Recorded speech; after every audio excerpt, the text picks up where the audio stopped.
नमस्कार, समसामयिक विषयों पर आपके पसंदीदा कार्यक्रम विशेष में आपका स्वागत है। मैं हूं वैभव राज शुक्ला। क्या आपने गौर किया है कि साल दर साल गर्मी में इजाफा होता जा रहा है और लगातार हम नई नई बीमारियों से घिरते जा रहे हैं।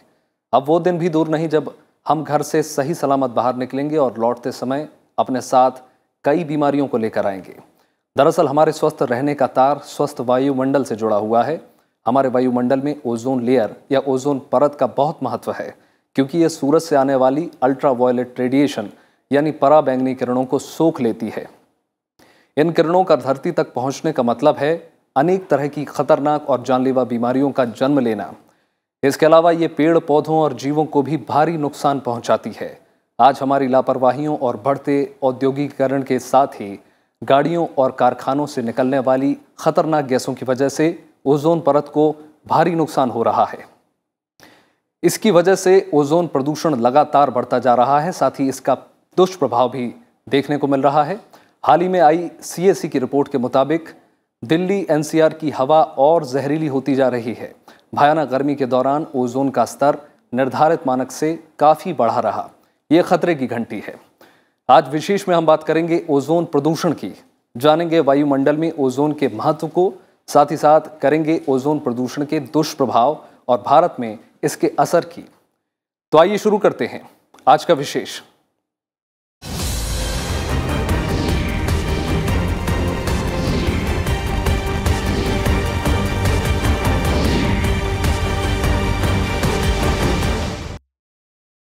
दिल्ली समेत देश के कई शहरों में ओजोन का बढ़ता स्तर परेशानी का सबब बनता जा रहा है। इस साल 1 अप्रैल से 15 जून के बीच ऐसे दिनों की संख्या काफी ज्यादा रही है जब ओजोन का स्तर निर्धारित मानकों से अधिक दर्ज किया गया। 8 घंटे के औसत में ओजोन प्रदूषण की मात्रा 100 माइक्रोग्राम प्रति घन मीटर से ज्यादा नहीं होनी चाहिए, पर दिल्ली के ज्यादातर इलाकों में ये मात्रा 100 से काफी ज्यादा है।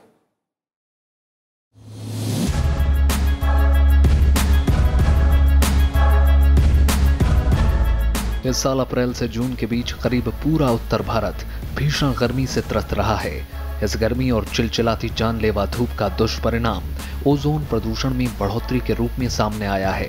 राष्ट्रीय राजधानी दिल्ली में इस बार भीषण गर्मी के दौरान लू की वजह से ओजोन का स्तर कई गुना बढ़ गया है, जिससे लोगों की सेहत को गंभीर खतरा हो सकता है। पर्यावरण पर काम करने वाली गैर सरकारी संस्था centre for science and environment यानी CAC की रिपोर्ट से ये खुलासा हुआ है कि दिल्ली NCR की हवा अब और जहरीली हो गई है। बीते साल भर में ओजोन के प्रदूषण कणों की मात्रा 1.5 गुना तक बढ़ गई है। CAC ने इस साल के 1 अप्रैल से 15 जून के आंकड़ों का विश्लेषण किया है। इससे पता चलता है कि जब राजधानी भयानक गर्मी झेल रही थी, उस दौरान ओजोन का स्तर निर्धारित मानक से काफी बढ़ा रहा।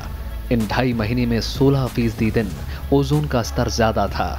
वहीं पिछले साल 2018 में इसी समय सीमा में करीब 5% दिनों में ओजोन का स्तर ज्यादा था।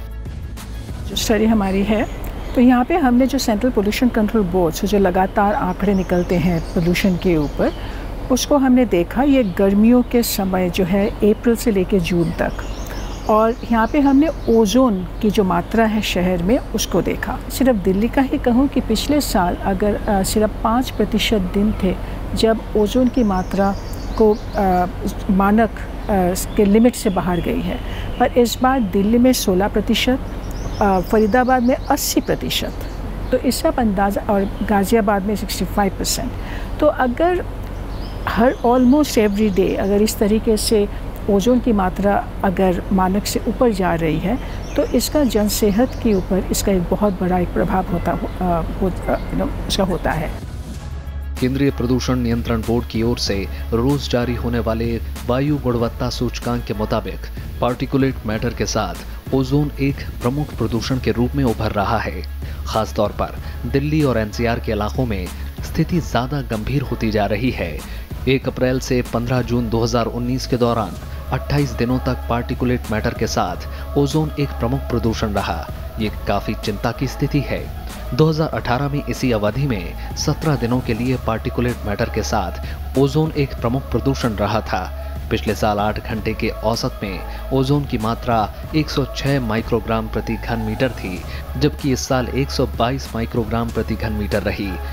ओजोन जोखिम का औसत मानक 8 घंटे में 100 माइक्रोग्राम प्रति घन मीटर होता है। इम्पोर्टेंट फाइंडिंग है हमारी कि जो एयर क्वालिटी इंडेक्स सरकार की तरफ से हर रोज़ निकाला जाता है, तो वह इंडेक्स दिखाता है कि उस दिन सबसे मुख्य पोल्यूटेंट कौन सा है जो ऊपर गया है।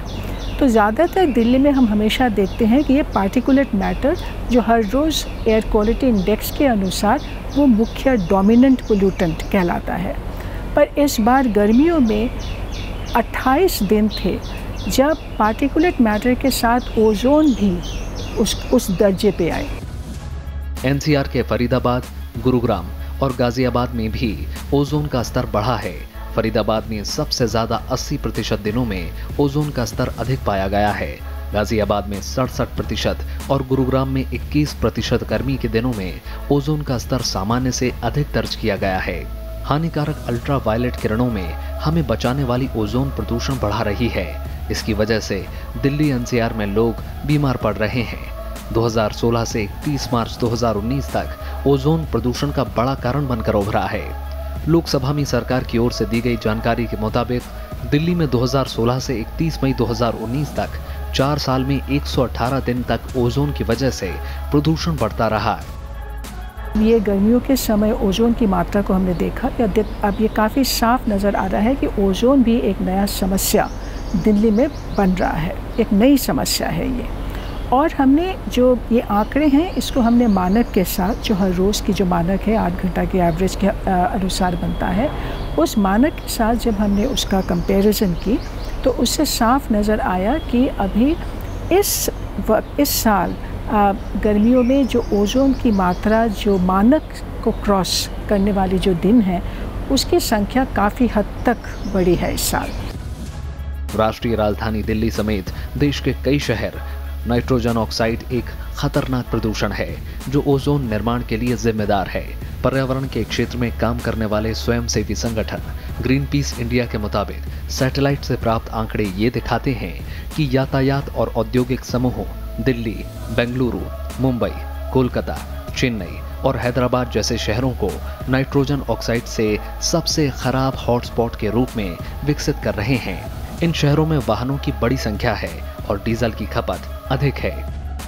कि ओजोन लगातार एक समस्या बन रही है हमारे शहर में, और ये तो मैं सिर्फ एवरेज लेवल्स की बात कर रही हूँ। अगर आप दिल्ली में हॉटस्पॉट्स की बात करें, बहुत सारे जगह हैं दिल्ली में और ज़्यादातर रेसिडेंशियल इलाके हैं, जैसे आर के पुरम, औरबिंदो मार्ग,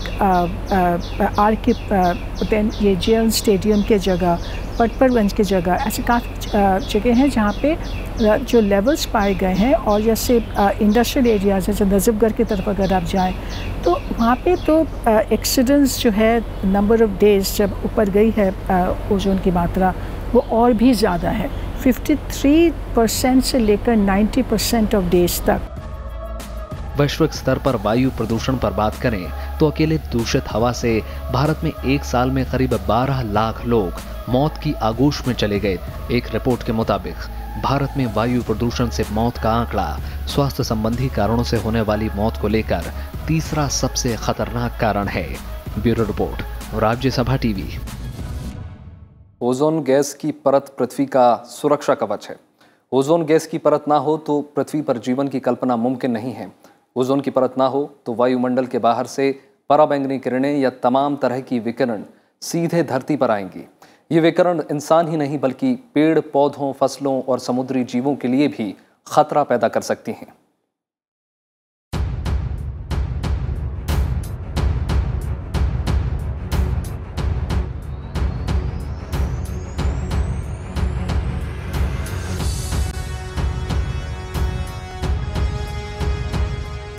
ओजोन परत सूर्य की पराबैंगनी किरणों या यूवीबी को धरती पर पहुंचने से पहले ही सोख लेती है। इसके चलते यूवीबी धरती तक नहीं पहुंच पाती। ओजोन परत में छेद होने से पराबैंगनी किरणें धरती की सतह पर पहुंचने लगेंगी और इसका सीधा असर मानव जीवन, जीव जंतु, पेड़ पौधों और पर्यावरण पर पड़ेगा। पराबैंगनी किरणों की वजह से इंसानों में त्वचा का कैंसर होने की आशंका बढ़ जाती है ये किरणें मनुष्य और पशुओं की डीएनए संरचना में बदलाव की वजह भी मानी जाती हैं। ये गर्भस्थ शिशुओं के लिए हानिकारक है और मनुष्य की प्रतिरोधक क्षमता कम करती है।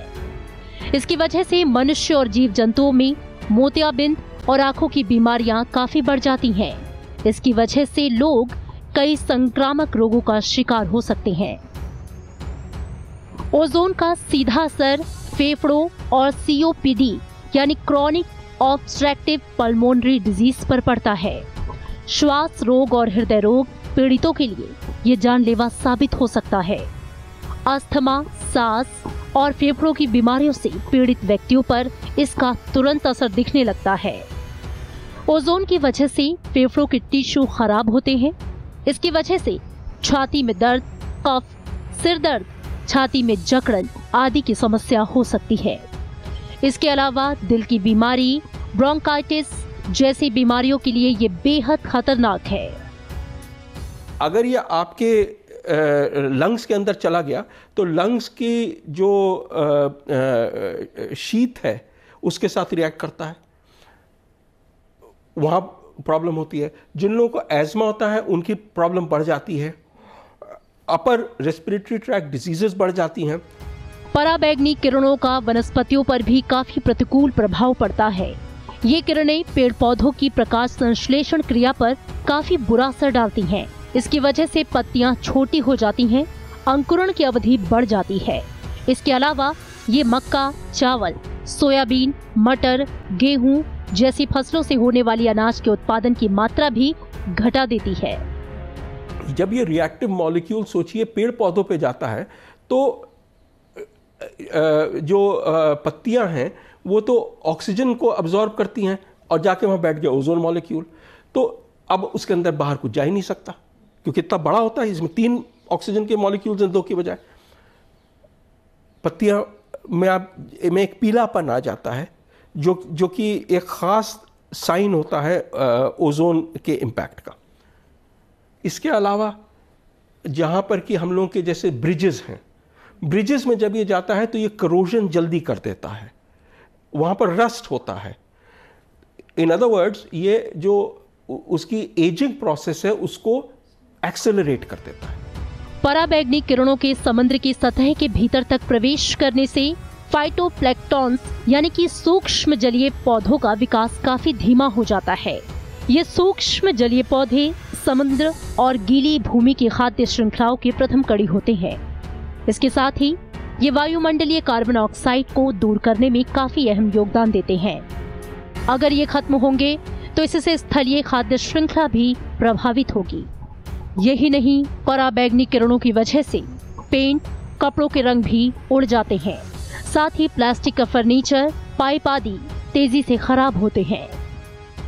ये ओजोन एक बहुत खतरनाक गैस है जो कहीं से निकलता नहीं है, पर जो बाकी गैसेस होते हैं जैसे nitrogen oxide, hydrocarbon, volatile organic compounds, ये तमाम गैसेस हैं जो हमारे गाड़ियों से निकलते हैं, जो हमारे जहाँ पे इंडस्ट्रीज़ हैं, पावर प्लांट्स हैं, पर ये गैसेस जब बाहर आ जाती हैं तब हवा में इनमें फिर से रिएक्शन होता है और ये रिएक्शन में जो टेम्परेचर, गर्मी और सनशाइन, जो धूप है, इसका एक बहुत बड़ा एक होता है जो ये इसको रिएक्शन में मदद करती है और उससे ओजोन बनता है।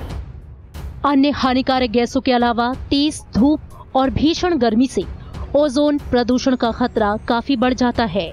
तेज धूप की किरणें वाहनों से निकलने वाले धुएं से प्रतिक्रिया कर ओजोन के प्रदूषक तत्वों का निर्माण करते हैं। ये एक तरह का ऑक्साइड होता है। वाहनों से निकलने वाले धुएं के अलावा ये कचरा जलाने या कारखाने और ऊर्जा संयंत्रों से निकलने वाले धुएं से भी पैदा होता है। दरअसल ओजोन से बचने के लिए नाइट्रोजन ऑक्साइड, कार्बन मोनोऑक्साइड और ऑर्गेनिक कंपाउंड पर नियंत्रण बेहद जरूरी है। Bureau report, Rajya Sabha TV. Ozone परत का क्षरण दुनिया भर में चिंता का विषय रहा है, लेकिन भारत जैसी उभरती हुई अर्थव्यवस्था में ओजोन से जुड़ी चिंताएं और चुनौतियां और बड़ी हैं। कई रिपोर्ट में कहा गया है कि भारत ओजोन के नुकसान से प्रभावित होने वाले सबसे बड़े देशों में एक है। देखते हैं रिपोर्ट।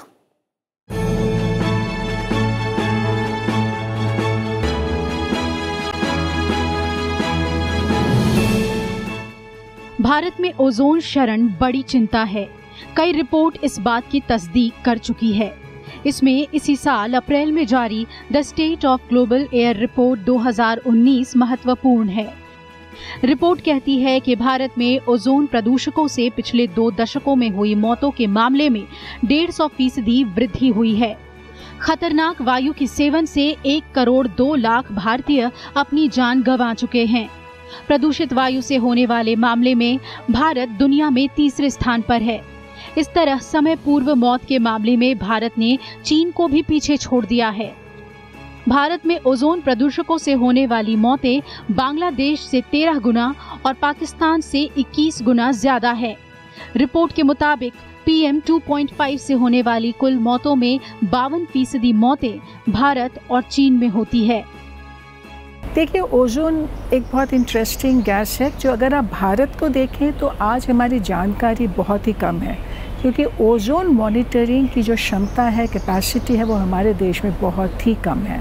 सिर्फ आज कुछ चुने गिने कुछ शहरें हैं, जैसे दिल्ली है, दिल्ली में ही ज़्यादा है जहाँ पे हम ठीक से ओजोन की मॉनिटरिंग कर रहे हैं। भारत दुनिया की सबसे तेजी से बढ़ती अर्थव्यवस्थाओं में से एक है। आर्थिक तरक्की और आम आदमी की क्रय शक्ति में इजाफे के साथ ही भारत में बीते कुछ सालों में एयर कंडीशन और रेफ्रिजरेटर्स का इस्तेमाल बढ़ा है। ओजोन को सबसे ज्यादा नुकसान पहुंचाने वाले हाइड्रोफ्लोरोकार्बन यानी SFC का इस्तेमाल एयर कंडीशन और रेफ्रिजरेटर्स में सबसे ज्यादा होता है। ऐसे में भारत में चिंता बढ़ना लाजमी है। भारत में ओजोन को लेकर दूसरी चिंताएं भी हैं। हाल ही में पर्यावरण के लिए काम करने वाली संस्था CSE ने दिल्ली और आसपास ओजोन प्रदूषण के बढ़ने को लेकर एक रिपोर्ट जारी की। रिपोर्ट में कहा गया कि दिल्ली NCR में रहने वाले लोगों में फेफड़ों और सांस से जुड़ी बीमारियां बढ़ रही हैं। एक खास बात ये भी थी कि सर्दियों के अलावा गर्मियों में भी दिल्ली में सांस लेना जानलेवा साबित हो रहा है। CSE ने कहा कि प्रदूषण के उच्च स्तर और बढ़ते तापमान की वजह से ओजोन का स्तर खराब से अत्यधिक खराब स्तर की ओर बढ़ रहा है। बहुत सारे शहरों में दुनिया में ओजोन के ऊपर काबू पाया गया है। अगर आप डेवलप्ड कंट्रीज को दें तो वहाँ पर ओजोन लेवल्स बहुत हाई थे, लेकिन फ्यूल क्वालिटी के साथ और इस तरह के जो उपाय किए गए उससे ओजोन लेवल्स अब वहीं पर कम हो गए हैं। हम लोग भी ये कर सकते हैं। इन तमाम चिंताओं के मद्देनजर भारत ने कुछ अहम कदम उठाए हैं। मॉन्ट्रियल प्रोटोकॉल के तहत देश में सभी क्षेत्रों में क्लोरोफ्लोरोकार्बन यानी CFC का उत्पादन और उपयोग साल 2010 से चरणबद्ध रूप से बंद कर दिया गया है। कार्बन टेट्राक्लोराइड यानी CTC का उत्पादन और उपयोग भी सॉल्वेंट क्षेत्र सहित साल 2010 से चरणबद्ध रूप से बंद कर दिया गया है। इसके साथ ही 13 अक्टूबर 2016 को देश में हाइड्रोक्लोरोफ्लोरोकार्बन बनाने वाले सभी मैन्युफैक्चरर्स को ये आदेश जारी किए गए हैं कि वो वातावरण में HCFC ना छोड़ें। इसके अलावा भारत सरकार ने हाल ही में नेशनल कूलिंग एक्शन प्लान विकसित करने की भी घोषणा की। इसके जरिए रेफ्रिजरेंट ट्रांजिशन और ऊर्जा दक्षता में सुधार किया जाएगा। कुछ स्टडीज हुई हैं दिल्ली भारत में, जहाँ पे सैटेलाइट की जो डेटा होती है उसको देखकर उसका हेल्थ इम्पैक्ट के ऊपर कुछ शोध किए गए हैं, जैसे US के हेल्थ इफेक्ट इंस्टीट्यूट और कुछ और इंस्टीट्यूट से वो मिलकर, और तब कहा गया था, जो एस्टिमेट्स था कि भारत में ओजोन से जुड़ा हुआ जो मौत और बीमारियां हैं वो काफ़ी हो चुकी हैं ऑलरेडी, अगर आप बाकी देशों के साथ उसको कंपेयर करें। ओजोन की परत को हो रहे नुकसान को लेकर वैज्ञानिकों ने पता लगाया कि ओजोन की परत तेजी से कम हो रही है और अंटार्कटिका पोल के ऊपर की ओजोन लेयर में तो होल भी हो गया है, जो लगभग यूरोप के आकार के बराबर का छेद है। वैज्ञानिकों ने साबित किया है कि गर्मी के महीने में ओजोन लेयर का नुकसान ज्यादा होता है। हर दशक में नॉर्थ साउथ इक्वेटर जोन का करीब 5% की दर से ओजोन लेयर घट रही है। यदि ओजोन परत के नुकसान की यही गति रही तो अगले 80 से 100 साल में ओजोन का 11 से 16% भाग नष्ट हो जाएगा। Bureau report, Rajya Sabha TV. दुनिया भर में ओजोन परत को लेकर लंबे अरसे से चिंताएं जताई जा रही हैं। कई शोध और अध्ययन इस बात पर किए जा रहे हैं कि ओजोन के दुष्प्रभाव से पर्यावरण को कैसे बचाया जाए। अब सवाल उठता है कि ओजोन आखिर है क्या और ये हमारे लिए क्यों इतनी जरूरी है। देखते हैं इस रिपोर्ट में।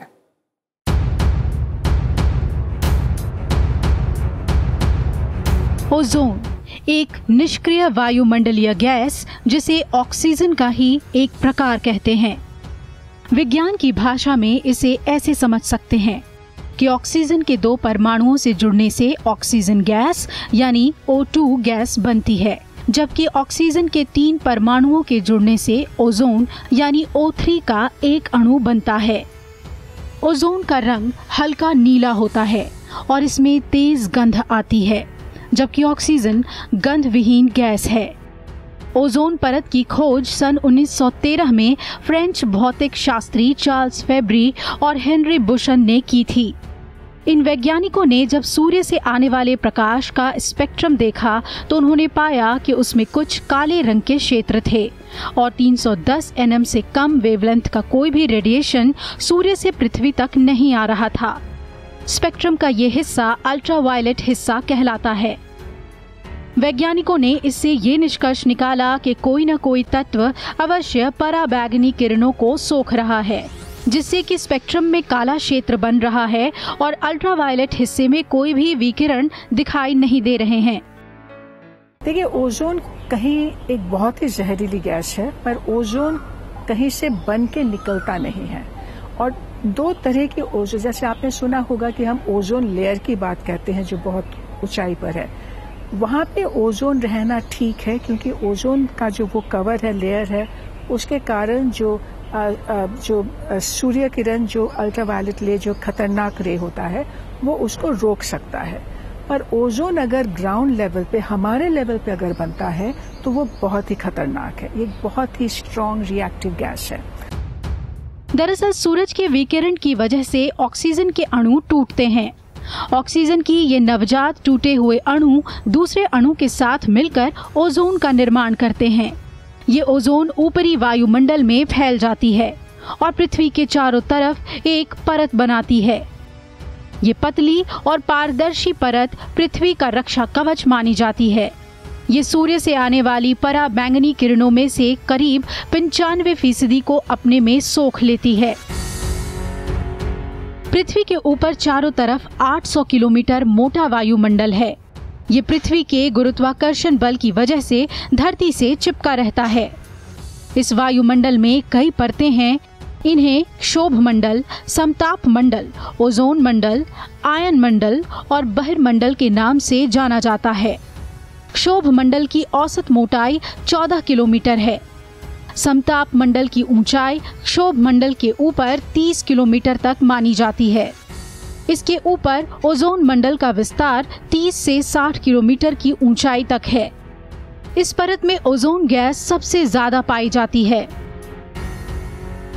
वायुमंडल के ऊपरी हिस्से में ओजोन गैस की वायुमंडल के इस हिस्से के कुल उपलब्ध ओजोन का 90% हिस्सा मौजूद है। ओजोन गैस का कुछ हिस्सा वायुमंडल की निचली परत में भी पाया जाता है। वायुमंडल की ऊपरी परत यानी समताप मंडल में मौजूद ओजोन गैस पृथ्वी को हानिकारक पराबैंगनी विकिरण से बचाने का काम करती है। हालांकि निचले हिस्से यानी क्षोभ मंडल में ओजोन गैस की मौजूदगी एक हानिकारक प्रदूषक है। जो हम लोगों के करीब 10 किलोमीटर ऊपर भी एक ओजोन की सतह है, एक लेयर है जिसको कि ओजोन लेयर बोलते हैं। वो इसलिए बनती है कि ऊपर से अल्ट्रावायलेट रेज आई। वो अल्ट्रावायलेट रेज जब एटमॉस्फेयर में पहुंचती हैं तो वो जो हमारा ऑक्सीजन का मॉलिक्यूल है O2 उसको ब्रेक कर देती हैं और 2 ऑक्सीजन के एटम बन जाते हैं।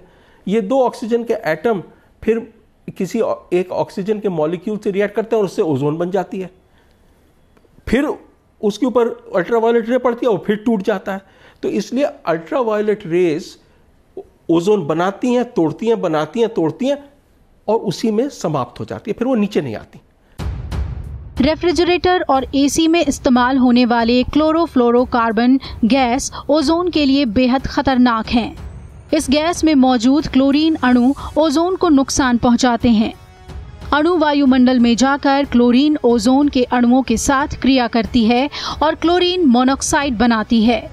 क्लोरीन के अलावा CFC 112 या फ्रेयान, CFC 112A, ट्राइक्लोरोइथेन और मोनोक्लोरोफ्लोइथेन को भी ओजोन परत के लिए बेहद हानिकारक माना गया है। वैज्ञानिकों का कहना है कि ये तमाम गैस पृथ्वी के सुरक्षा कवच को तेजी से नष्ट कर रहे हैं। अगर इन्हें नहीं रोका गया तो धरती पर जीवन खतरे में पड़ जाएगा। Bureau report, Rajya Sabha TV.